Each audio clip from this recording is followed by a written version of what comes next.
3, 2, 1. Audio Jungle. Audio Jungle.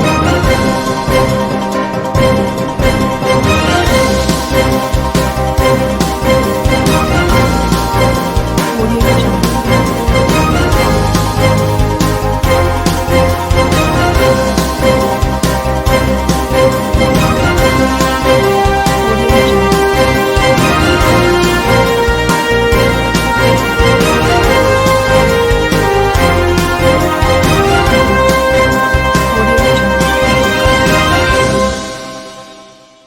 नमस्कार, मैं हूं नरेश राघानी और आप देख रहे हैं हॉराइजन न्यूज। जेपी नगर मदार में टेंट की दुकान में बदमाशों ने लगाई आग से लगभग 7 लाख का माल जलकर हुआ राख। जयश्री टेंट के संचालक राजकुमार और उसकी पत्नी जयश्री ने आदतन अपराधी हरी लंगड़ा और उसकी गैंग पर लगाया आग लगाने का आरोप। सोमवार अलसुबह 5 बजे जेपी नगर राजश्री गार्डन के सामने मदार में स्थित जयश्री टेंट हाउस से धुआं निकलता देख कुछ लोगों ने टेंट संचालक राजकुमार को फोन किया। कुछ ही देर में राजकुमार मौके पर पहुंचा और शटर खोला तो टेंट की दुकान में भीषण आग लगी हुई थी। राजकुमार और आसपास के लोगों ने अपने स्तर पर आग पर काबू पाने के प्रयास शुरू किए। साथ ही अलवरगेट थाना पुलिस को भी सूचना दी गई। थाना पुलिस की सूचना पर दमकल की गाड़ियां मौके पर पहुंची और आग पर काबू पाया गया, लेकिन तब तक आग से टेंट की दुकान में रखा लगभग 5 से 7 लाख रुपए का सामान जलकर राख हो गया। टेंट संचालक राजकुमार और उसकी पत्नी जयश्री ने आरोप लगाया कि उनके द्वारा पूर्व में आईजी, एसपी और अलवरगेट थाने में आदतन अपराधी हरी लंगड़ा, उसकी बहन रेखा, उसका भाई संजय और रेखा के दोनों बच्चों के खिलाफ शिकायत दी गई थी कि वह इन लोगों पर हमला करेंगे, लेकिन पुलिस ने कोई कार्रवाई नहीं की, जिसका नतीजा ये निकला कि बदमाशों द्वारा उनकी रोजी रोटी में आग लगा दी गई। जयश्री ने चेतावनी दी है कि यदि हमें इंसाफ नहीं मिला तो वह अपने पति के साथ अलवरगेट थाने में आत्मदाह कर लेंगे। टेंट हाउस की दुकान है, जयश्री टेंट हाउस के नाम से। सुबह मेरे पास 5 बजे करीबन फ़ोन आया था, बोला दुकान में से धुआं उठ रहा है। आया, मैं देखा धुआं उठ रहा है, ताले की चाबी मेरे ताला खोला, आग काउंटर के यहाँ पर आग लगी हुई थी और सुनने में आया कि 2 बंदे यहाँ से भगे हैं आग लगा के। टेंट हाउस का सामान जो होता गद्दे रजाई तकिए पर्दे कुर्सियाँ, आस पड़ोस की दुकान में तो देखते हैं, अभी देखो क्या हुआ क्या नहीं हुआ। ये 5 बजे की हमारी टेंट हाउस की दुकान है, हमको नहीं पता। हमारे पास तो सुबह 5 बजे फोन आया था कि तुम्हारी धुआं निकल रही है दुकान से। जब मेरे हस्बैंड भागे, मैंने इनको फोन किया तो ये बोले कि दुकान में पूरी आग लग गई। मैं मेरे देवर के साथ आई, हमने देखा सब कुछ जल के बर्बाद हो गया था, कुछ भी नहीं रहा। आग से पास की नाई की दुकान और हलवाई की दुकान में भी नुकसान हुआ है। दुकान खुलने के बाद ही नुकसान का आकलन हो पाएगा। सूचना पर अलवरगेट थाने के एएसआई गणपत लाल मौके पर पहुंचे और घटना की जानकारी ली। जेपी नगर राजश्री गार्डन के सामने रात्रि में करीबन 5 बजे इतला मिली कि टेंट हाउस की दुकान में आग लग गई है। तो तुरंत फायर ब्रिगेड को रवाना कर हम मौके पे आए। मौके पे फायर ब्रिगेड आएगी और आसपास के लोगों की सहायता से हमने उसको आग को बुझवाया। दुकान मालिक के काफ़ी नुकसान हुआ है, अभी नुकसान का आकलन नहीं कर पाए हैं। अभी वो दुकान मालिक बता पाएगा कितना नुकसान हुआ है। सड़क के किनारे रह रहे खानाबदोशों को स्थायी आवास आवंटित करने की मांग। पार्षद ज्ञान सारस्वत ने जिला कलेक्टर से की मुलाकात। भाजपा पार्षद ज्ञान सारस्वत ने सोमवार को जिला कलेक्टर से मिलकर पुष्कर मार्ग बाड़ी नदी की पुलिया के पास वर्षों से सड़क किनारे टेंट बनाकर रह रहे खानाबदोश परिवारों को अजमेर शहर को स्लम फ्री सिटी बनाने के लिए स्थायी आवास आवंटित करने की मांग की है। ज्ञान सारस्वत ने बताया कि यह परिवार लगभग 25 से 30 साल से अधिक समय से लगभग 10 परिवार यहां आसपास निवास करते हैं और देसी दवाइयां आदि बेचकर अपना जीवन गुजारा करते हैं। वर्तमान में यहां स्मार्ट सिटी मिशन के तहत सुंदर चौपाटी बन गई है और सड़क के किनारे पेवर ब्लॉक लगाए जा रहे हैं, जिसके कारण यह परिवार बेघर होने वाले हैं। लिहाजा जिला कलेक्टर से अपील की है कि इन परिवारों को अजयनगर या पंचशील में बने आवासीय क्वार्टर्स आवंटित करवाने के आदेश करें। इस बाबत जो शुल्क या राशि होगी वह यह परिवार वहन करने को तैयार है, अन्यथा वे खुद या दानदाताओं के द्वारा इस राशि की व्यवस्था करवाने का प्रयास करेंगे। ज्ञान सारस्वत ने बताया कि जिला कलेक्टर ने उनकी बात को ध्यान से सुना है और इस बारे में सकारात्मक निर्णय कर जल्द राहत प्रदान करने का आश्वासन भी दिया है। समस्या नहीं है सब। ये वार्ड के अंदर पुष्कर रोड पे पुरानी विश्राम स्थली के सामने लगभग 10-12-15 परिवार जो खाना बदोश है 40 से 50 साल से रह रहे हैं, जड़ी बूटियाँ बेचकर मूर्तियाँ बनाकर अपना जीवन यापन कर रहे हैं।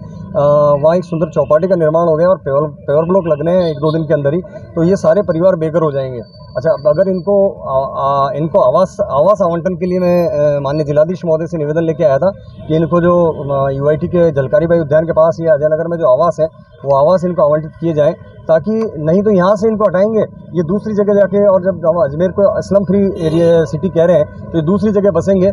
इससे अच्छा है कि इनको क्वार्टर बने हुए और इन्हीं के उद्देश्य से बने हुए हैं, तो वो क्वार्टर इनको दे दी जाए।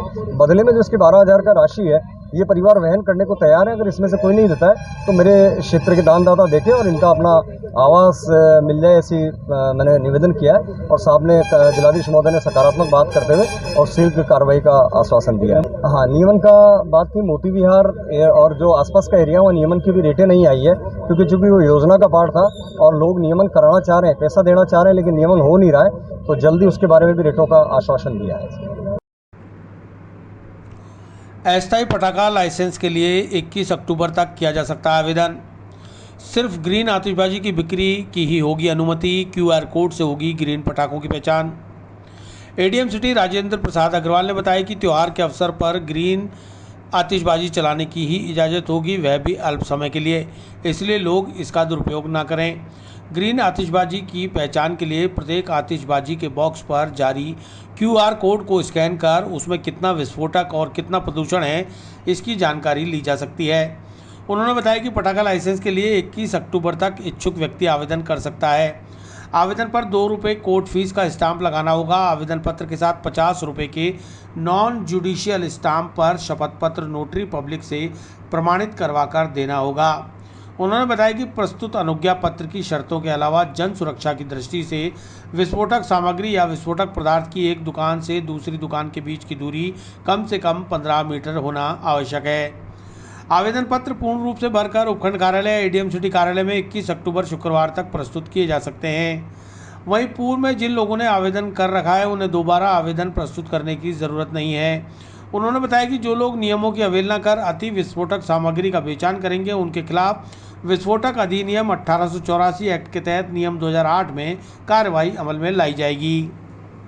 राज्य सरकार ने जो आदेश जारी किए हैं 15 तारीख को, उसमें स्पष्ट रूप से ये बताया गया है कि जो भी पटाखे की जो बॉक्स हैं उन पर national environmental engineering research institute NEERI जो होती है उसका QR कोड होता है। जैसा सभी जानते हैं आजकल जो भी हम प्रोडक्ट लेते हैं सभी प्रोडक्ट पे चाहे हम भुगतान वगैरह भी करते हैं, QR कोड को स्कैन करके हम उसका पता लगा सकते हैं कि वो ग्रीन कैटेगरी में आता है या नहीं आता है। उसकी कोई अंदर की पहचान नहीं है, क्योंकि जो पटाखे होते हैं उसमें अंदर जो मटेरियल होता है वो उसमें जो केमिकल होते हैं अंदर, उनकी साधारण जो व्यक्ति है वो पहचान नहीं कर सकता, क्योंकि या तो वो उपयोग करने के बाद ही उनका पता लगता है। इसके लिए ही एनवायरमेंटल जो संस्था है CSIR की, उसने उस पर स्कैन जो है वो QR कोड डाला हुआ है जो ये बता सकेगा कि जिस समय उसका प्रोडक्शन होता है उसमें वो ग्रीन पटाखे की जो क्राइटेरिया है उनकी पूर्ति करता है या नहीं करता। नहीं, इसमें स्पष्ट रूप से जो एडवाइजरी जारी की गई है उसमें स्पष्ट रूप से है, चाहे वो आम ग्राहक के लिए हो, चाहे वो जो भी उसके जो इंस्पेक्शन करने जाएगा या सामान्य जो भी लोग हैं, वो QR कोड अगर उस पर नहीं है तो निश्चित रूप से ये माना जाएगा कि वो ग्रीन कैटेगरी में नहीं आता है। हाँ, लाइसेंस के लिए हम 21 तारीख हमने डेट दी है, क्योंकि पहले 17 सितंबर को भी हमने एक विज्ञप्ति जारी की थी, उसको बाद में विड्रॉ कर लिया था।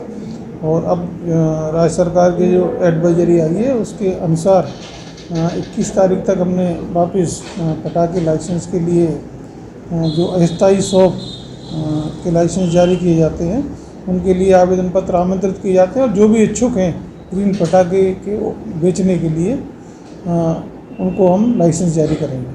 नहीं, उसके लिए विस्फोटक एक्ट है 1884 का, और उसके विस्फोटक नियम बने हुए हैं 2008 के, उसमें पर्याप्त प्रावधान है। अगर किसी निर्देशों का आदेशों का उल्लंघन होता है तो उसमें निश्चित रूप से कार्रवाई की जाएगी।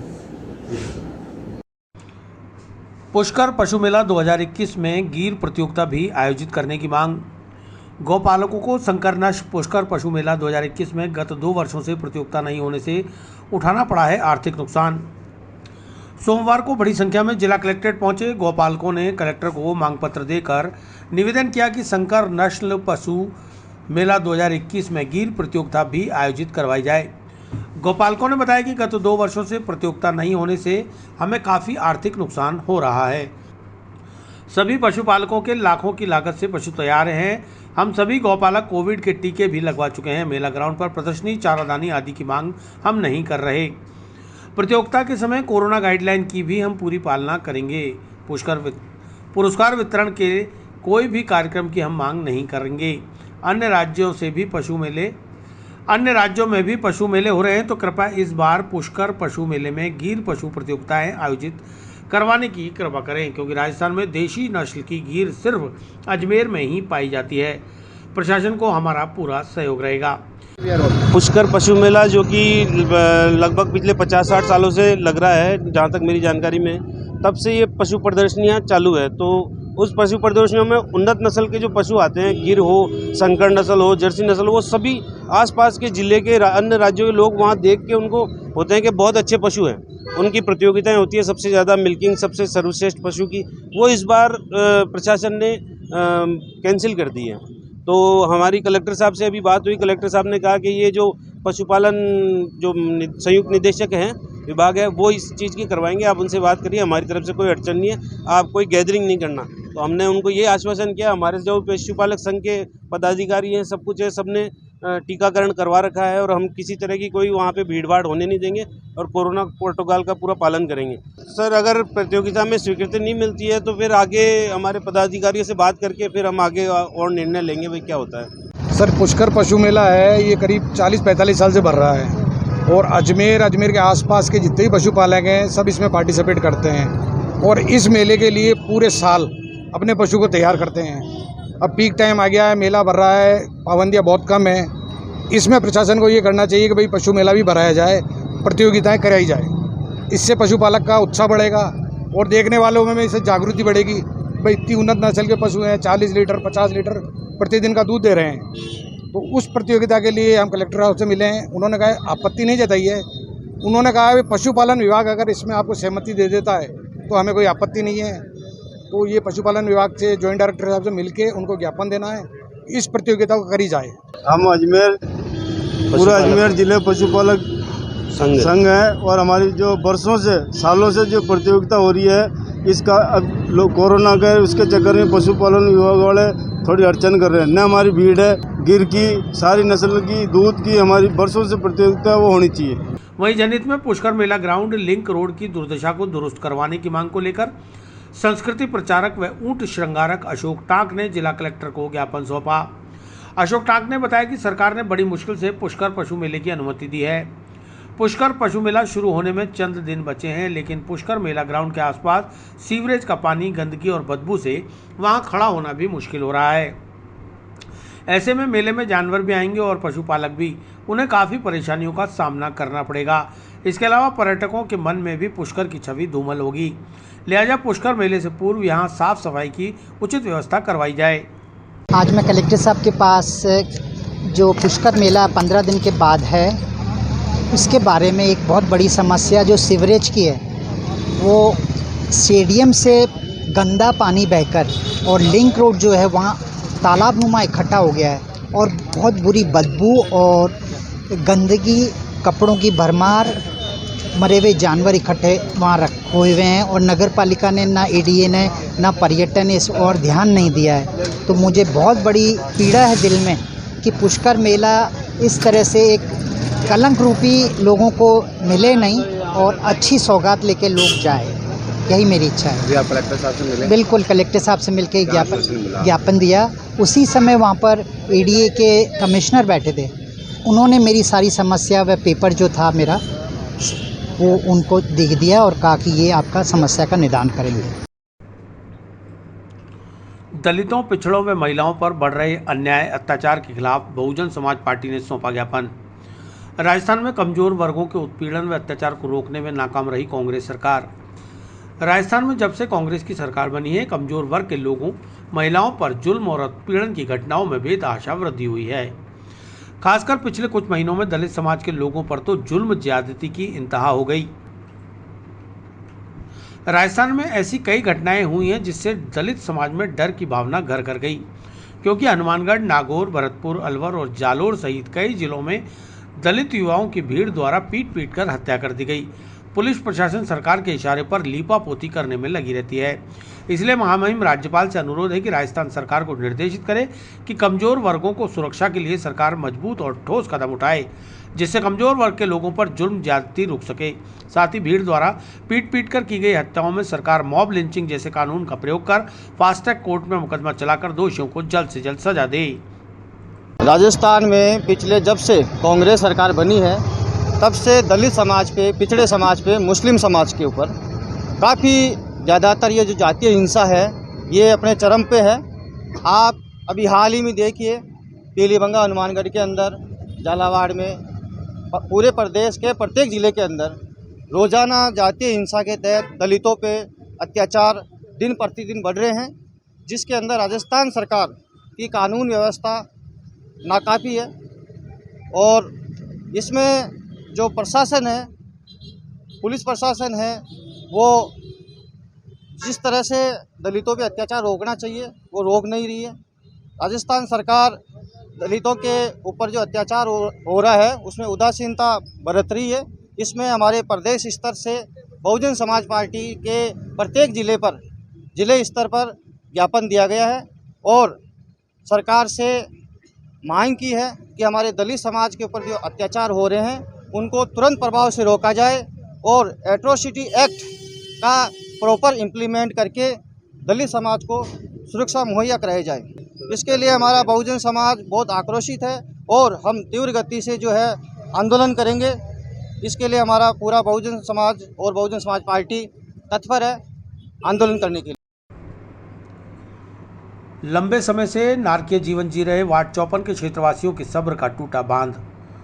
वार्ड पार्षद के साथ सैकड़ों महिला पुरुषों ने नगर निगम पर बोला दावा।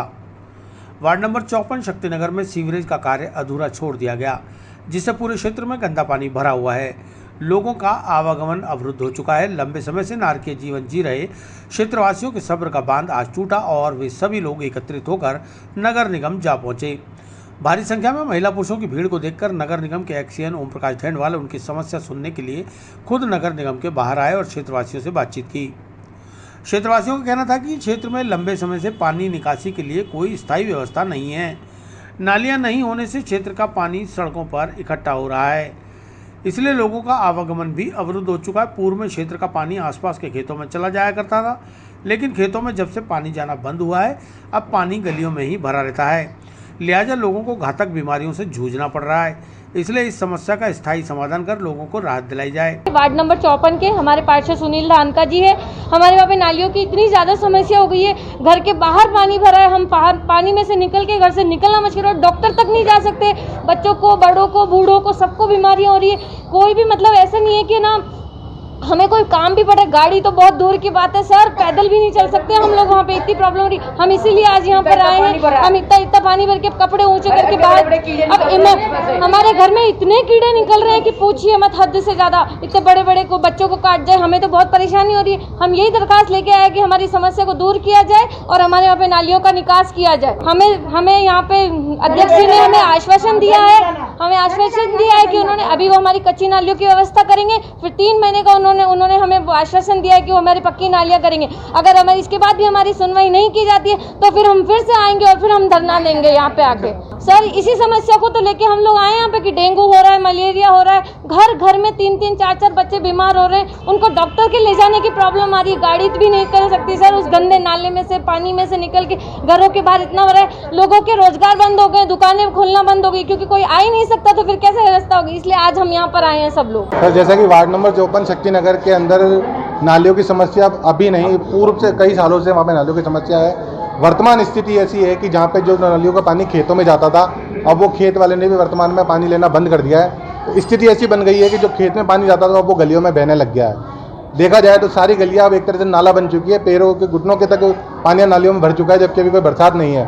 उस स्थिति के चक्कर में रोज के रोज आए दिन कम से कम 70-80 जने रोज उधर लड़ रहे हैं। पुलिस प्रशासन आ रहा है, समझा रहे, कच्ची नालियों के लिए हम प्रयास करते हैं, लेकिन कच्ची नाली खुदवाने के लिए अब क्षेत्रवासी तैयार नहीं है। पक्का प्रशासन से पक्का जवाब मांगती है कि पक्का बना सकते हो, हमसे मांगते तो एक पार्षद के पास में लिमिटेड बजट होता है, उसकी गारंटी मैं भी नहीं दे सकता। जो मेरा बजट है वो मैं लगा सकता हूँ। उसी के संदर्भ में आज पूरा क्षेत्रवासी गांधीनगर जो मेन मुख्य सड़क है श्रीनगर जाने वाली, उसको जाम कर रहे थे, लेकिन मैंने हालात को काबू करते हुए इनको सबको यहाँ पे क्षेत्रवासी को नगर निगम लेकर आया हूँ। संबंधित अधिकारी डीनवाल जी ने अभी हमसे मुलाकात भी की है, समस्या का सुना भी है और समाधान के लिए हमारे को बोला भी है कि 3 महीने के अंदर जो आपकी समस्या है, जो नाले की समस्या आ रही है, उसका निवारण हम करवाएंगे। और वर्तमान में प्रशासन मौके पर जाके अभी जो कच्ची नाली की जो बात कर रहे हैं, उस कच्ची नाली को वो खुदवाएंगे। तो हमारा निवेदन चैनल के माध्यम से, मीडिया के माध्यम से यही है।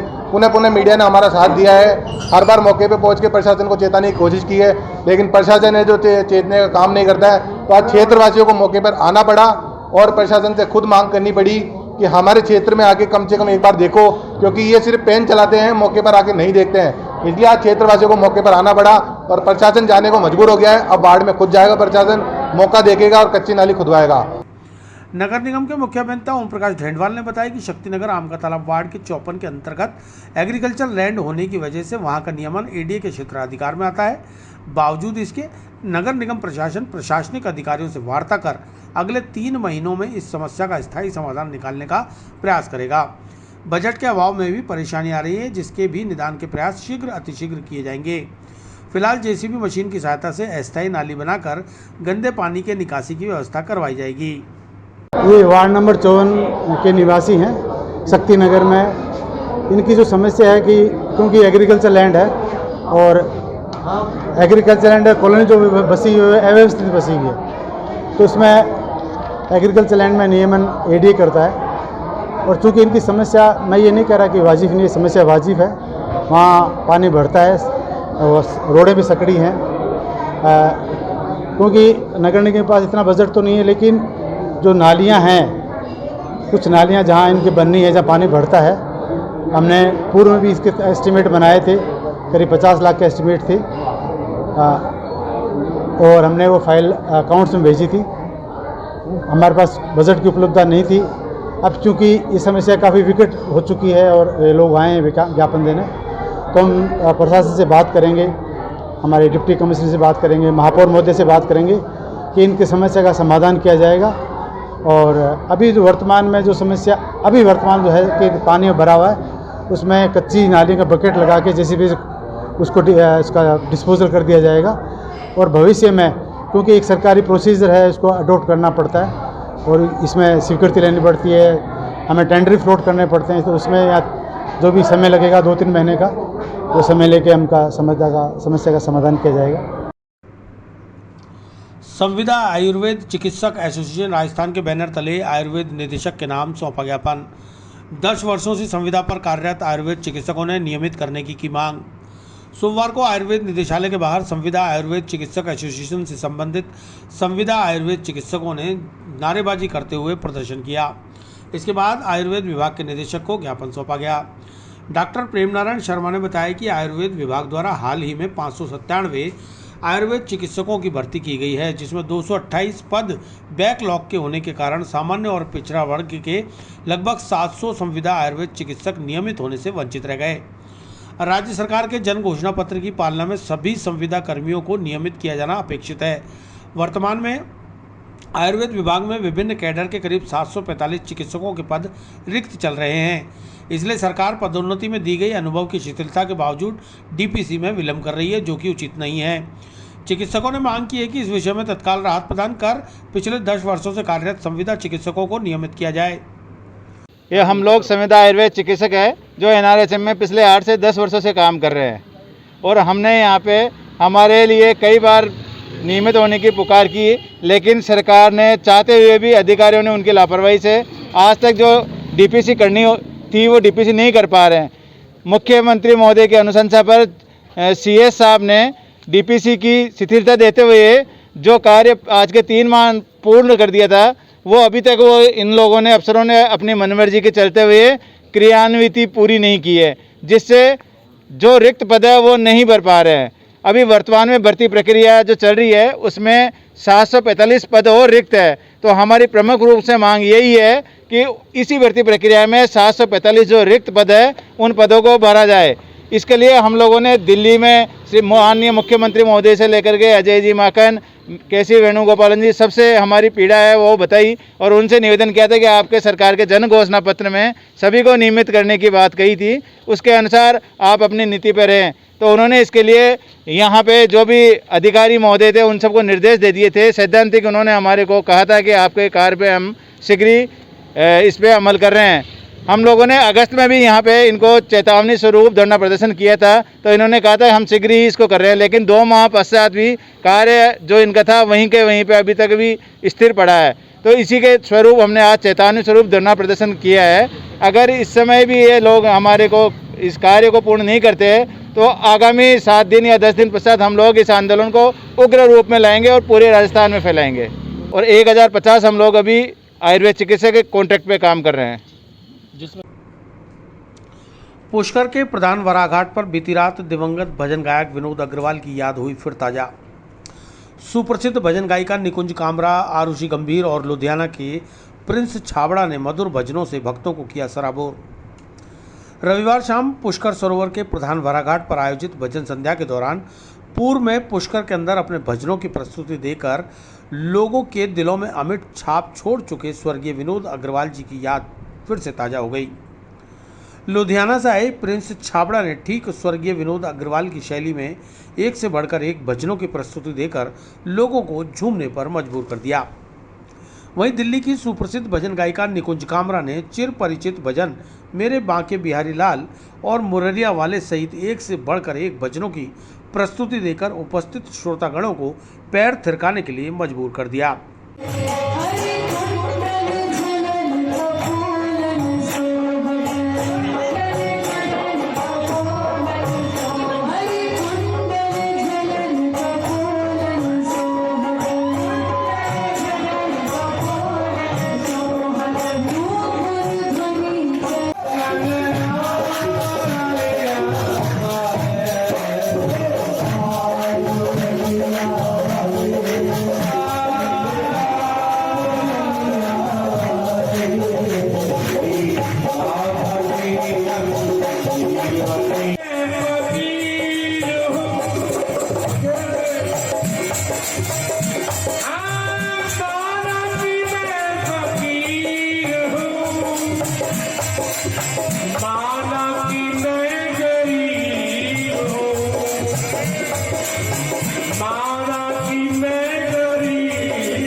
गौरतलब है कि कोरोना काल के 2 साल के दरमियान पुष्कर में यह पहला सबसे बड़ा सार्वजनिक भजन संध्या का आयोजन था, जिसमें बड़ी संख्या में लोगों ने भाग लेकर कोरोना को भुलाने की कोशिश की।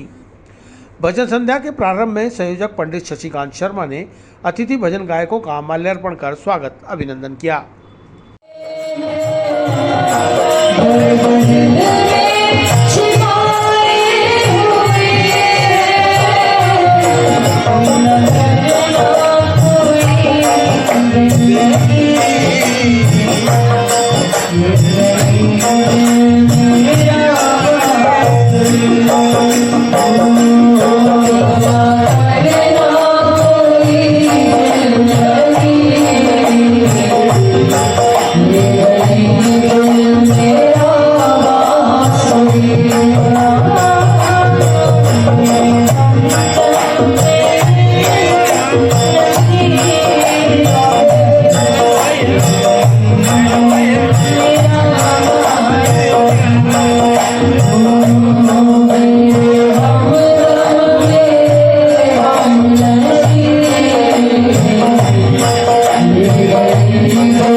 शबनम से क्या फूल खिले जब तक बरसात ना हो। शबनम से क्या फूल खिले जब तक बरसात ना हो। और तेरी तस्वीर से क्या दिल भरे जब तक मुलाकात न हो।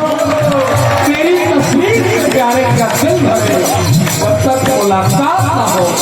जब तक मुलाकात नहीं होगी प्यारे तब तक मैं क्या करूँगा। गोपाल मुरलिया रे नंदलाल मुरलिया।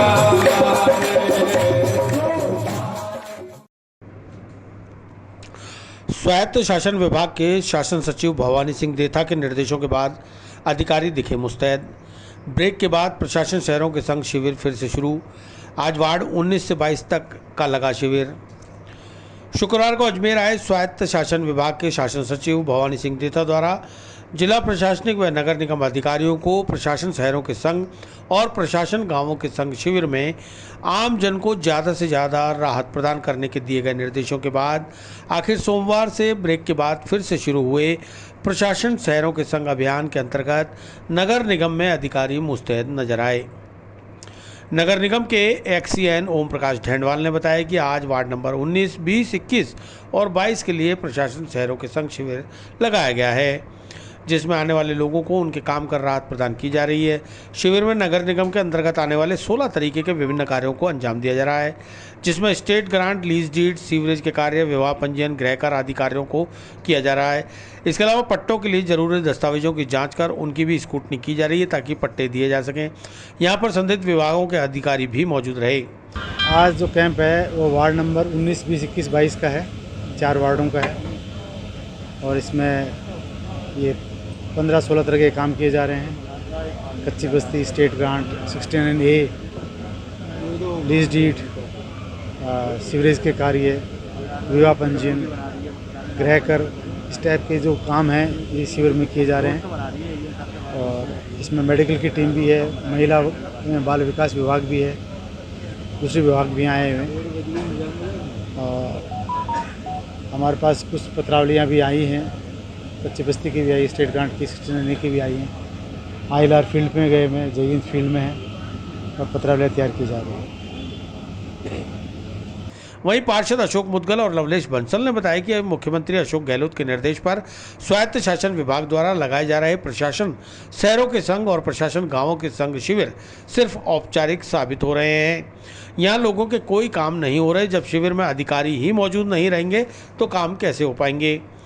नगर निगम में पोपापाई का राज है। अभी तक सिर्फ 5 पट्टे जारी किए हैं। सिर्फ जनप्रतिनिधि यहां मौजूद रहते हैं, लेकिन प्रशासनिक अधिकारियों का अकाल है। शिविर में आने वाले लोग परेशान हैं, उन्हें सिर्फ धक्के खिलाए जा रहे हैं।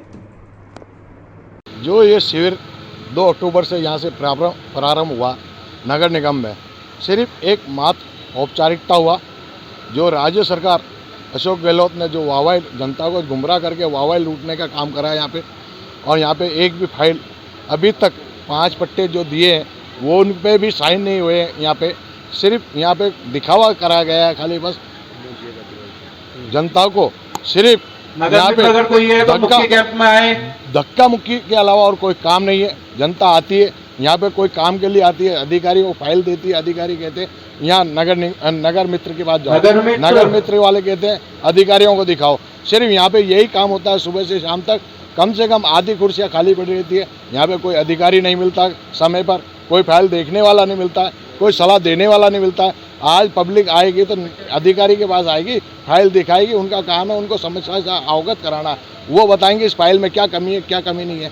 पर यहाँ पे कोई अधिकारी नहीं है। कौन जवाबदेही है? यहाँ पे कोई जवाबदेही नहीं है। नगर निगम सिर्फ यहाँ पे औपचारिकता अड्डा बना हुआ है, सिर्फ खाना पूर्ति हो रही है। और राज्य सरकार इसको कैंप को बार बार दिखाने के लिए वाहवाही लूटने का काम कर रही है खाली बस, और कोई काम नहीं हो रहा है। यहाँ पे पार्षद दुखी है। यहाँ पे पार्षद जाते हैं सुबह से शाम तक, कोई अधिकारी सुनता नहीं है, अधिकारी मिलता नहीं है यहाँ पे, और 1-2 अधिकारी मिलते हैं, वो हाँ ना का जवाब देके टला देते हैं। आज भी आपके सामने ठेले लेके पब्लिक खड़ी है यहाँ पे। ये बेचारे सुबह से लेके शाम तक यहाँ पे खड़े रहते हैं, कोई अधिकारी इनकी सुनने के लिए नहीं है। ये गरीब जनता यहाँ पे बार बार परेशानी होती है। ये लोहार बस्ती के आते हैं, कच्ची बस्तियों के आते हैं, इनको कोई संतुष्टपूर्ण जवाब नहीं मिल रहा है यहाँ पे। देखिए, आज नगर निगम में वार्ड नंबर 19, 20, 21 और 22 का पट्टों के तहत कैंप हुआ है और मुझे नहीं लगता कि इस कैंप की यहाँ पर कोई उपयोगिता है, क्योंकि जिस निश्चित समय पे अधिकारियों का यहाँ उपस्थित रहना अनिवार्य था, मैक्सिमम कुर्सियाँ खाली है। महापौर जी ने कम से कम बुला के इनके साथ में 5 मीटिंगें कर ली, इनको समझा दिया कि आम जनता के साथ में कैसे व्यवहार करना है, अधिकारियों को उपस्थित रह के किसको क्या समझाना है, क्या नहीं समझाना, क्योंकि जब यहाँ पे अधिकारी ही नहीं रहेंगे तो आम जनता की समस्या का समाधान कैसे होगा।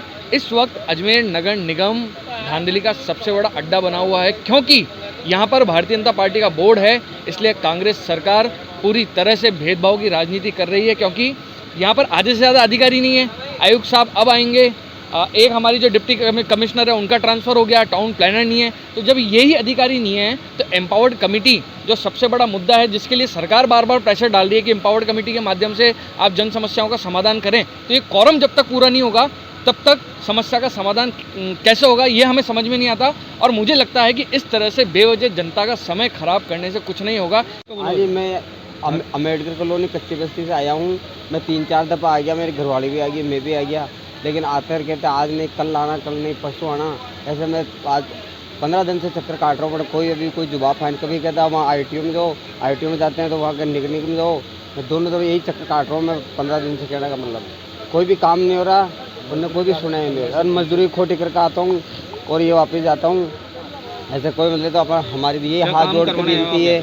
मैं पट्टे के लिए आया हूँ कच्ची बस्ती से, अम्बेडकर कॉलोनी, पसंदनगर, कोटड़ा से। 15 दिन से परेशान हो रहा हूँ। मेरी घरवाली भी आती थी, वो भी परेशान होकर चल गई। मैं भी अब छुट्टी करके आता हूँ, मजदूर आदमी हूँ, लेकिन पट्टे बन जाओ तो थोड़ा हमारा काम हो जाए, इसलिए हाथ जोड़ी यही प्रार्थना है हमारी। क्या करिए, सब ऐसे दिखाओ बढ़ा रहे, क्या टेंट लगा दिया, कुछ काम तो कुछ हो रहा नहीं है, ऐसे बस दिखा उठा हो रहा है। वैसे ये तो सब अपने अपने मज़े ले रहे हैं, वैसे दुनिया परेशान हो रही है, पब्लिक क्या करें। इसलिए हमारा ये थोड़ी हमारे हाथ जोड़ के यही विनती है कि हमारे ये पट्टे का काम जल्दी से जल्दी करावे, इधर पब्लिक सब परेशान। राज्य सरकार व पशुपालन विभाग की अनुमति के बाद कोविड नियमों के बीच भरेगा अंतर्राष्ट्रीय पुष्कर पशु मेला। पुष्कर पशु मेला की व्यवस्थाओं के लिए जिला कलेक्टर की अध्यक्षता में विभिन्न विभागों के अधिकारियों की हुई बैठक।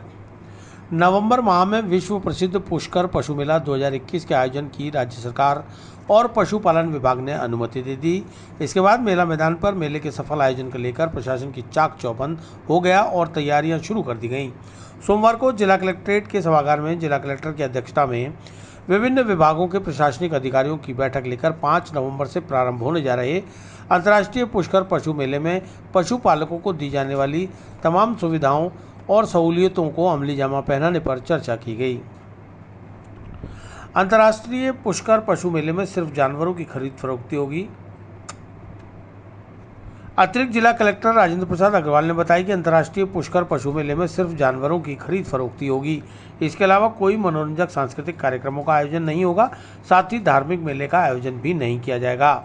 गौरतलब है कि अंतर्राष्ट्रीय स्तर के पुष्कर पशु मेले में राजस्थान सहित देश भर से पशुपालक व व्यापारी आते हैं और पशु मेला कई लोगों के साल भर के रोजगार से जुड़ा रहता है।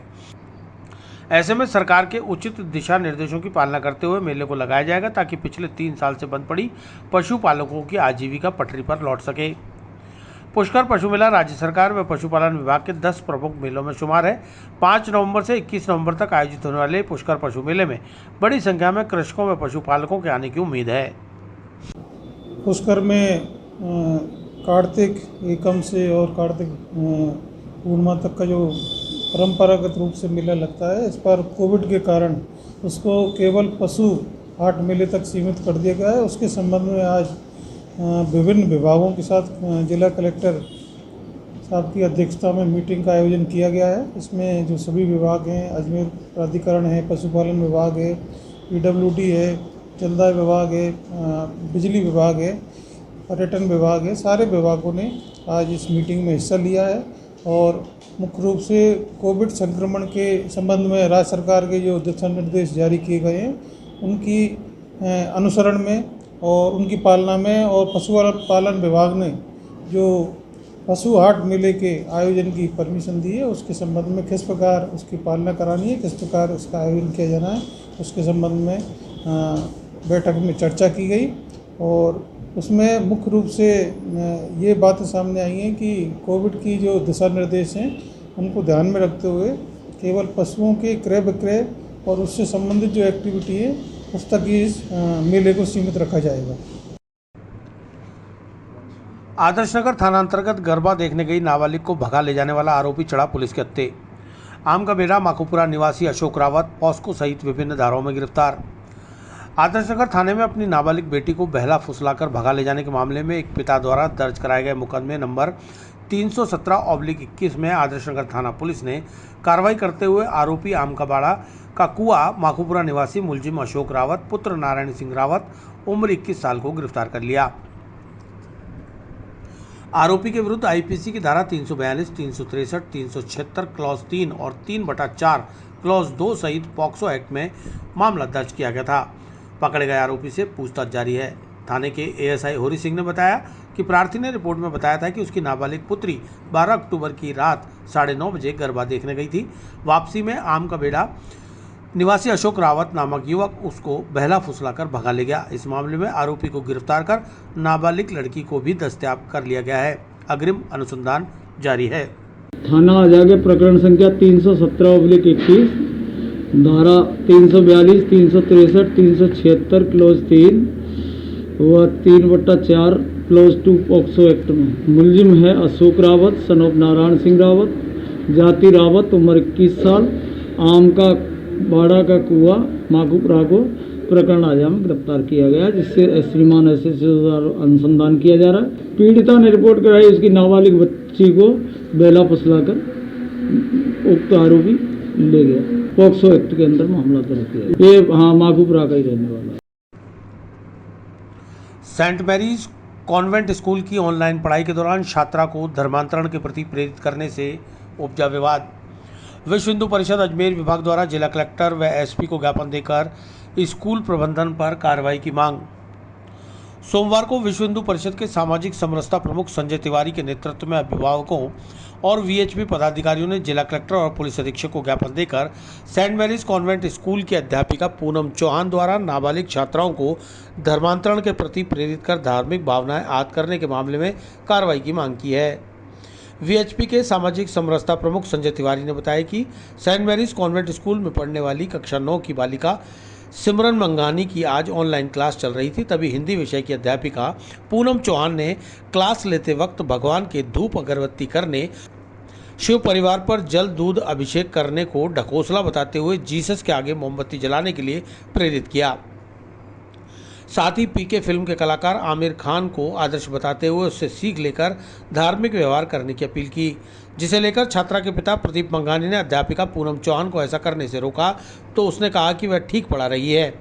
उन्होंने कहा कि उनके सिलेबस में कहीं इन बातों का उल्लेख हो तो उसे बताए, जिसके बाद अध्यापिका ने बात नहीं की।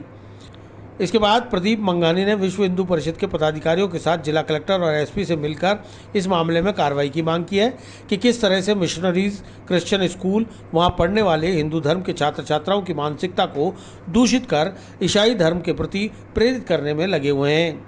यदि इस मामले में कोई उचित कार्रवाई नहीं हुई तो आगामी दिनों में वीएचपी बड़े स्तर पर आंदोलन करने पर मजबूर हो जाएगी। जैसा कि विदित है कि ईसाई मिशनरियाँ कॉन्वेंट और अस्पताल की आड़ में सेवा के नाम पर और शिक्षा के नाम पर धर्मांतरण का खुला काम करते हैं, लेकिन आज उसका प्रत्यक्ष उदाहरण सिमरन मंगानी नाम की एक बालिका ने उसका उदाहरण दिया कि वो 9:30 बजे अपनी ऑनलाइन क्लास में पढ़ रही थी तो कॉन्वेंट स्कूल की एक अध्यापिका श्रीमती पूनम चौहान ने बच्चों को हिंदू धर्म से विमुख होने के कई उदाहरण दिए, जिसमें उन्होंने एक उदाहरण तो पीके फिल्म का दिया जिसमें आमिर खान दारू की बोतल लेके मंदिर में जाता है। ऐसे उदाहरण वो क्लास की नाबालिग छोटी छोटी बच्चियों को वो देकर हिंदू धर्म से विमुख करने का प्रयास कर रही हैं। और बच्चों ने जब उससे क्वेरी करी तो उन्होंने कहा बोले अगर पूजा ही पाठ करनी है तो ईसा मसीह के यहाँ कैंडल जला के आप पूजा करो। इस बात का विरोध सिमरन के पिताजी ने करा। पुलिस ने स्कूल जो मैनेजमेंट था उन्होंने कोई कार्रवाई नहीं करी। ये जब हमारे विषय संज्ञान में आया तो जिलाधीश महोदय को और पुलिस अधीक्षक महोदय को इस विषय का ज्ञापन दिया है कि वो अब तक तो छुपकर धर्मांतरण का काम करते थे, लेकिन आज हिंदू समाज के प्रति बच्चों में हीन भावना पैदा करने का कृत्य ऑनलाइन क्लास में भी कर रहे हैं। इस बात के विरोध स्वरूप और उस अध्यापिका के खिलाफ और स्कूल मैनेजमेंट के खिलाफ हिंदू समाज की धार्मिक भावनाओं को ठेस पहुंचाने का कृत्य हो रहा है, उसके खिलाफ FIR लॉज हो और उनके खिलाफ सख्त से सख्त कार्यवाही पुलिस करे, इस बात का ज्ञापन देने के लिए आज SP साहब को और जिलाधीश महोदय को ये ज्ञापन दिया है। लगभग उस क्लास में 40 ऑनलाइन बच्चे स्टडी कर रहे थे और उसने बिल्कुल खुलेआम हमारे प्रदीप जी ने, जो सिमरन के पिताजी हैं, उन्होंने पूरा सुना और उससे क्योरी करी है और वो सारी क्योरी हमें बताई है उन्होंने कि वो PK फिल्म का उदाहरण देकर बता रही है कि आमिर खान ने देखो कितनी सत्य बातें कही है उस फिल्म में। और मंदिर में जाने से आपका पानी बर्बाद होता है, आपका समय बर्बाद होता है, आपकी धूप अगरबत्ती लेके जाते हो वो बर्बाद होता है। मतलब छोटे छोटे बच्चियों को, कक्षा 9 की पढ़ने वाली बच्ची मुश्किल से 15-16 साल की होगी, उन बच्चों को हिंदू समाज के प्रति विमुख करना, उनमें अपने ही समाज के प्रति और अपने ही धर्म के प्रति आस्था पैदा करने का कृत्य कॉन्वेंट स्कूल कर रहे हैं। ये जैसा कि हमें विदित है कि करते ही हैं, लेकिन आज तो इन्होंने ऑनलाइन माध्यम खुलेआम करना शुरू कर दिया। इसका ही विरोध दर्ज कराने के लिए विश्व हिंदू परिषद आज SP साहब को आगे कार्यवाही करेंगे। जो भी आंदोलन विधि सम्मत होगा वो हम विधि का प्रयोग करते हुए उस पर करेंगे और नहीं तो आंदोलन तेज करेंगे। आज मेरी बेटी कॉन्वेंट स्कूल में पढ़ती है, 9th C में पढ़ती है। आज सुबह बच्ची की क्लास चल रही थी, 9:30 से 10 बजे हिंदी की क्लास थी। बच्ची ने फ़ोन साइड में रखा हुआ था। उससे पूछा कि आप फ़ोन साइड में क्यों रखा हुआ है आपने, तो उन्होंने कहा कि भाई अभी मैडम कुछ और फालतू की चीज़ें बता रही हैं इसलिए मैंने फ़ोन साइड में रखा हुआ है। मैंने फ़ोन उठा करके सुना तो बच्ची कह रही थी, मैडम उनकी कह रही थी कि आप मंदिर में अगरबत्ती क्यों जलाते हो, मंदिर में अगरबत्ती जलाने से क्या होगा, आप PK पिक्चर देखो, PK पिक्चर के अंदर आमिर खान किस तरह से मंदिर में शराब की बोतल लेके जाता है और कितने अच्छे अच्छे PK पिक्चर में उदाहरण दे रखे हैं। और आप जो पूजा करनी है तो पूजा पाठ से कोई मतलब नहीं है, आप किस प्रकार की पूजा कर रहे हो। मैंने फ़ोन उठा करके मैडम से बात करी, मैडम आपका क्या नाम है। उन्होंने अपना नाम पूनम चौहान बताया और बताया कि मैं कॉन्वेंट स्कूल में पढ़ा रही हूँ। मैंने कहा आपके NCERT के कौन से कोर्स में, कौन से सिलेबस में, कौन से चैप्टर में हिंदी में ये लिखा हुआ है कि आप मंदिर में क्या करना है और किस प्रकार से पूजा करनी है और उसकी आप बुराई करें। क्या आप बच्चों को यही सिखाते हैं, यही सिखाने के लिए हम बच्चों को कॉन्वेंट स्कूल में भेज रहे हैं। तो उन्होंने कहा मैंने तो कुछ भी गलत नहीं पढ़ाया है, जो भी मैं कर रही हूँ मैं सही कर रही हूँ और मैं सही पढ़ा रही हूँ, इसमें कोई गलत बात नहीं है। मैंने उनसे कहा कि अगर इस प्रकार का आपको बच्चों को पढ़ाई करनी है तो आप ऐसी पढ़ाई से बच्चों को मेरे साइड ही रखिए और क्लास से बाहर निकाल दीजिए, मुझे कोई तकलीफ़ नहीं है। पर अगर आप हिंदी की टीचर है तो आप हिंदी के विषय को ही पढ़ाएं और इससे अलावा कुछ नहीं पढ़ाएं। उसी संदर्भ में आज हम SP साहब के यहाँ और न्यायाधीश साहब के यहाँ पे, जिलाधीश साहब के यहाँ शिकायत लेकर के आए हैं कि इस प्रकार से बच्चों की मानसिकता को विहीन करना, गलत चीज़ उनके दिमाग में डालना, शिक्षा के मंदिर के द्वारा और शिक्षा केंद्रों द्वारा इस तरह से धर्मांतरण करना बिल्कुल गलत है और हम इसका विरोध में यहाँ आए हैं। अल्पसंख्यक मामलात, वक्फ एवं जन अभियोग निराकरण विभाग मंत्री शाले मोहम्मद ने जिला कलेक्ट्रेट में ली समीक्षा बैठक। अल्पसंख्यक मामलात विभाग के 15 सूत्रीय कार्यक्रम के साथ संपर्क पोर्टल पर दर्ज प्रकरणों की समीक्षा। अल्पसंख्यक मामलात, वक्फ एवं जन अभियोग निराकरण विभाग मंत्री शाले मोहम्मद अपनी 1 दिवसीय यात्रा पर सोमवार को अजमेर पहुंचे। मंत्री शाले मोहम्मद ने जिला कलेक्ट्रेट के सभागार में अल्पसंख्यक मामलात विभाग के 15 सूत्रीय कार्यक्रम के साथ संपर्क पोर्टल पर दर्ज प्रकरणों की समीक्षा भी की। बैठक में समस्त जिला स्तरीय अधिकारियों के साथ प्रदेश कांग्रेस कमेटी उपाध्यक्ष नसीम अख्तर इंसाफ, अजमेर विकास प्राधिकरण सचिव किशोर कुमार, अतिरिक्त जिला collector Kailash Chand Sharma, ADM city Rajendra Prasad Agarwal, जिला परिषद CEO गौरव सैनी सहित पुलिस व प्रशासन के आला अधिकारी मौजूद रहे। बैठक में मंत्री शाले मोहम्मद ने अधिकारियों को निर्देशित किया कि जन अभाव अभियोग के संदर्भ में 15 सूत्रीय कार्यक्रम की हर 3 माह में मीटिंग अवश्य हो। अल्पसंख्यक मामलात विभाग के 15 सूत्रीय कार्यक्रम के साथ संपर्क पोर्टल पर दर्ज प्रकरणों की समीक्षा करते हुए उन्होंने कहा कि अल्पसंख्यक मामलात के टारगेट को समय पर पूरा किया जाए। अब तक 3 लाख शिकायतों का निस्तारण किया जा चुका है। संपर्क पोर्टल और 181 पर दर्ज शिकायतों का निवारण हो, ऐसे भी दिशा निर्देश दिए गए हैं। उन्होंने बताया कि मदरसा बोर्ड, अल्पसंख्यक आयोग और वक्फ बोर्ड में अल्पसंख्यक समुदाय के लोगों को ज़्यादा से ज़्यादा योजनाओं का लाभ मिले। उन्होंने बताया कि प्राथमिक मदरसों को 15 लाख और उच्च प्राथमिक मदरसों को 25 लाख रुपए का अनुदान दिया जा रहा है, जिसके जरिए मदरसों का आधुनिकीकरण हो रहा है। उन्होंने बताया कि प्रदेश में 8 आवासीय विद्यालयों का निर्माण भी चल रहा है। अजमेर के मसूदा में भी आवासीय विद्यालय निर्मित किया जा रहा है। प्रत्येक आवासीय विद्यालय के निर्माण पर 19 करोड़ रुपया खर्च होगा। मंत्री शाले मोहम्मद ने बताया कि मुख्यमंत्री ने बजट घोषणा में जो लोन बांटा था उसमें जिले के 188 लोग लाभान्वित हो रहे हैं, जिसके पेटे कुल 1 करोड़ 40 लाख रुपए का लोन माफी भी किया जा रहा है। मंत्री शाले मोहम्मद के मुताबिक स्कॉलरशिप सभी बच्चों को मिले, इसकी भी सुनिश्चितता की जा रही है। उच्च शिक्षा के लिए अल्पसंख्यक बच्चों की पढ़ाई का पूरा खर्च राज्य सरकार वहन करेगी। इसके अलावा भी कई मुद्दों पर शाले मोहम्मद ने अपनी बात रखी। देखो, आज वैसे अजमेर में मेरा दौरा तो हमेशा रहता है, पर आज विशेष आने का था कि एक तो मेरा जो माइनॉरिटी विभाग प्लस जो जन अभाव अभियोग जो आरपीजी देखते हैं, जो पब्लिक से जुड़े हुए जो ग्रीवेंस हैं उनको देखते हैं, तो दोनों चीज़ों को आज मैंने यहाँ पर मॉनिटरिंग की है और सभी जो विभाग के अधिकारी हैं उनको हिदायत दी है कि 15 सूत्री जो प्रधानमंत्री का कार्यक्रम है उसकी जो त्रैमासिक मीटिंग होनी चाहिए वो लगातार मीटिंग होनी चाहिए और जो माइनॉरिटी के लोगों के जो टारगेट हैं उन टारगेट्स को पूरा करें टाइम पे। और इसके अलावा आरपीजी में लगभग जो 3 लाख शिकायतें यहाँ पर मिली थी अजमेर के अंदर, इन्होंने 98% उनका निस्तारण कर दिया है। और इसमें इनको हमने विशेष तौर से यही कहा है कि जितना कोशिश हो सके कि लोगों को रिलीफ ज़्यादा मिले, सर्टिफाइड लोग ज़्यादा हो, क्योंकि जो भी पोर्टल और 181 पे जितनी भी आपके परिवादी आते हैं तो वो आदमी गरीब और परेशान लोग आते हैं, और जब तक उनको रिलीफ और उनका निस्तारण टाइम पे नहीं होगा तो उसको न्याय नहीं मिलेगा।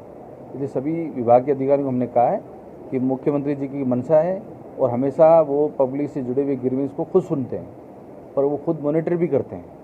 और अजमेर ज़िले का संभाग स्तर का ज़िला है तो इसकी रैंक भी फर्स्ट 10 में आनी चाहिए और परसेंटेज सर्टिफाइड जो लोग हैं वो भी अच्छी परसेंट होनी चाहिए, तो ये हमने कहा है। और दूसरा, हमारा जो विभाग है, हमने विशेष तौर से अब जो माइनॉरिटी के लोगों के लिए जो हमारे 4 डिपार्टमेंट हैं, मदरसा बोर्ड, अल्पसंख्यक विभाग, वक्फ बोर्ड, हज और अल्पसंख्यक आयोग, इसमें हमने प्रयास किया है कि इन 3 सालों के अंदर जो भी अक़लियत के लोग हैं और हमारे डिपार्टमेंट से जुड़े लोग हैं उनके लिए अच्छी स्कीम्स लेके आना, उनके लिए नई योजना लाके उनको जितना लाभ दे सकते हैं उन पे हम काम करना। अभी मदरसा बोर्ड में हमने लगभग जो जितने भी राजस्थान भर में ए श्रेणी के मदरसे हैं उन मदरसों को हम मॉडल मदरसे बना रहे हैं। उनको कंप्यूटर कनेक्शन दे रहे हैं, स्मार्ट क्लासरूम बना रहे हैं, फर्नीचर दे रहे हैं, खेल सामग्री दे रहे हैं और आधारभूत संरचना बनाने के लिए उनके भवन वगैरह बनाने के लिए भी पैसा दे रहे हैं। जो हमारे प्राथमिक के मदरसे हैं उनको हम 15 लाख रुपये दे रहे हैं और उस प्राथमिक के मदरसे हैं उनको हम दे रहे हैं 25 लाख रुपये, ताकि राजस्थान में 2 लाख बच्चे ऐसे हैं जो मदरसों में पढ़ते हैं, उनको अच्छी तालीम मिले, क्वालिटी वाली तालीम मिले। उसमें जब तक संसाधन नहीं होंगे तब तक उनकी एजुकेशन अच्छी क्वालिटी वाली एजुकेशन नहीं मिलेगी। तो उसके लिए हम शिक्षा का स्तर सुधारने के लिए हम प्रयास कर रहे हैं। देखो, कोई भी घटना होती है, घटना समाज के लिए ठीक नहीं होती। घटना वाले कोई एक जाति धर्म के लोग, मजहब के लोग नहीं होते हैं। जैसे कोई भी समाज घटक लोग होते हैं उनके खिलाफ तुरंत एक्शन लेना चाहिए और घटना कोई भी है उनको कोई भी सहन नहीं करता है। इसलिए मैं तो उन घटनाओं की पूरी निंदा करता हूँ। और हम तो सीमावर्ती इलाके में बैठे हैं, हम तो बॉर्डर इलाके के अंदर जिस प्रकार से हमारे BSF के जवान, आर्मी के जवान सर्दी गर्मी के अंदर 55 डिग्री का टेम्परेचर के अंदर काम करते हैं, लोगों को सेवाएं देते हैं। आज घर छोड़ के बॉर्डर पे रहना, रेगिस्तान में रहना, बर्फ़ में रहना, पहाड़ियों में रहना कितना कठिन है। तो मैं तो उन सभी सैनिकों को धन्यवाद देता हूँ जो हमारी सेवा कर रहे हैं, हमारी बॉर्डर की रक्षा कर रहे हैं। और जो ऐसे समाज घटक हैं ऐसे लोगों की निंदा करनी चाहिए और इनके ऐसे लोगों के खिलाफ कार्रवाई करनी चाहिए। देखो, राजनीति होना गलत है। देखो, अभी मैंने 2 दिन पहले आपके यहाँ के MLA साहब दयानिधि जी ने, मैंने एक अखबार में पढ़ा, उन्होंने कह दिया साहब मदरसा आधुनिकीकरण योजना जो है उसमें जो आधुनिकीकरण आप दे रहे हो, पैसा दे रहे हो, वो दीपावली का बोनस दे रहे हैं। अब उस भले आदमी को ये नहीं पता है कि दिल्ली में जो आपकी सरकार बैठी है, जो 15 सूत्री कार्यक्रम चल रहे हैं उसमें भी प्रधानमंत्री के कार्यक्रम में भी मदरसा आधुनिकीकरण है। तो आप पहले प्रधानमंत्री जी से पूछ लेते कि आपका ये कार्यक्रम जो चल रहा है उसमें आपने मदरसा आधुनिकीकरण क्यों रखा है। आपने अल्पसंख्यक मामलात विभाग 8 साल से लेके क्यों बैठे हो। आपके जहाँ स्टेट की सरकार है वहाँ पर आप ये मदरसा लेके शिक्षा लेके क्यों बैठे हो। आप देखो, हर बात में राजनीति करोगे। आज 2 लाख बच्चे मदरसों में पढ़ते हैं, 2 लाख बच्चे।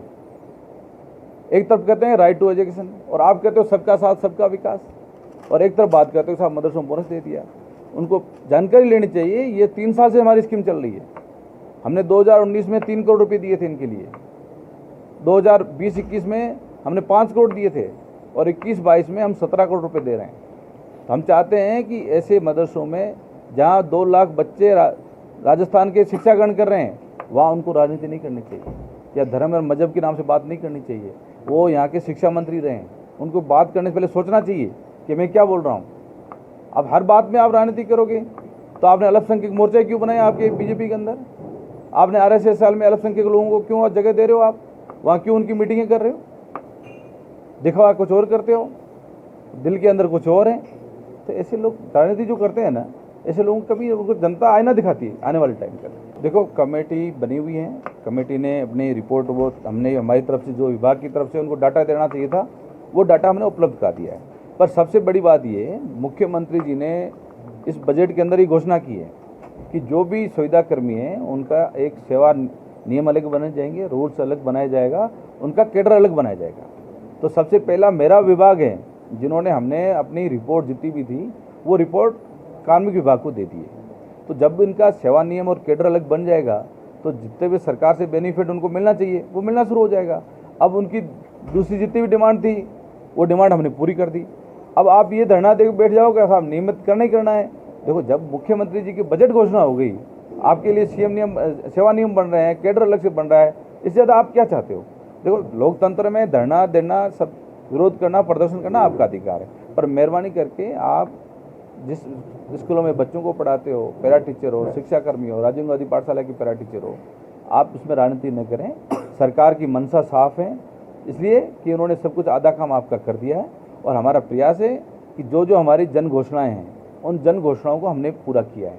आज 50% हमारी घोषणाएं पूरी हो चुकी है, 30% पाइपलाइन में है, 80% जन घोषणाएं राजस्थान की पहली सरकार देश के अंदर जिन्होंने पूरा किया है, और 20% जो घोषणाएं बची हुई हैं उसको भी हम जल्दी छूने वाले हैं ताकि 100% हमारा जो घोषणा पत्र है उसकी पालना हो जाए। क्योंकि जनता से जो हमने वादा किया है मुख्यमंत्री जी हमेशा खुद मॉनिटरिंग कर रहे हैं और उनका सभी मंत्रियों को निर्देश है कि 100% जन घोषणाएँ पूरी होनी चाहिए। 2 लाख बच्चे ऐसे हैं जो मदरसों में पढ़ते हैं, उनको अच्छी तालीम मिले, क्वालिटी वाली तालीम मिले।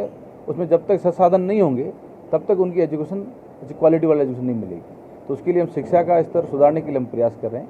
और पहली बार राजस्थान के अंदर मैंने जब 3 साल पहले ज्वाइन किया था इस डिपार्टमेंट को, उस समय मात्र संभाग स्तर पे 6 या 7 हमारे छात्रावास थे।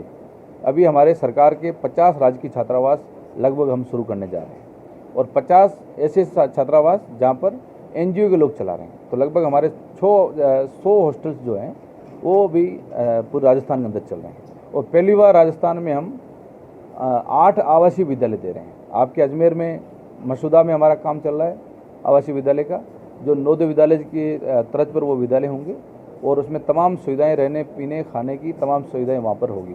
तो ऐसे राजस्थान में पहली बार हमारी सरकार ने 8 आवासीय विद्यालय बनाए। एक विद्यालय पर 19 करोड़ रुपये खर्च कर रहे हैं। तो आने वाले टाइम हम कोशिश करेंगे कि शिक्षा की स्थिति माइनॉरिटी के लोगों में एक माहौल बने और अच्छा मजबूती कैसे कर सकते हैं उसके लिए हम अपना प्रयास कर रहे हैं। मुख्यमंत्री जी ने बजट घोषणा में अभी लोन बांटा तो अभी 188 लोग जो इसमें लाभान्वित हो रहे हैं। अजमेर ज़िले में 1.40 करोड़ रुपए जो है लगभग यहाँ पर माफ़ हो रहे हैं। उनके लिए हमने 3 MST योजना लागू की है। नवंबर तक जो पैसा भरेगा तो उनका 80% हम माफ़ कर रहे हैं, दिसंबर में भरेगा तो 30% और जनवरी में पैसा देगा तो 40% माफ़ कर रहे हैं। तो मुख्यमंत्री जी ने ये शानदार योजना दी है। और स्कॉलरशिप जो है पहले जो सेंट्रल गवर्नमेंट स्कॉलरशिप देती थी उसमें 100 जो आवेदन आते थे उसमें सिर्फ 30 बच्चों को ही स्कॉलरशिप मिलती थी। 70 बच्चे जो हैं उनको स्कॉलरशिप नहीं मिल पा रही। अब मुख्यमंत्री जी ने और हमारे ये घोषणा कर दी बजट के अंदर जो 70 बच्चे बचे हुए हैं 70%, उन बच्चों को भी राजस्थान की गवर्नमेंट जो है उनको स्कॉलरशिप देगी। और एक और हम मुख्यमंत्री अनुप्रति कोचिंग योजना लेके आए हैं। उसमें जो माइनॉरिटी SC ST EWS सब लोग हैं, पर माइनॉरिटी के लिए भी 10% जो है कोटा फिक्स किया हुआ है। इसमें ऐसे गरीब लोग होते हैं, बच्चे होनहार मेधावी होते हैं, पर उनके पास पैसा नहीं होता है तो पढ़ाई रुक जाती है।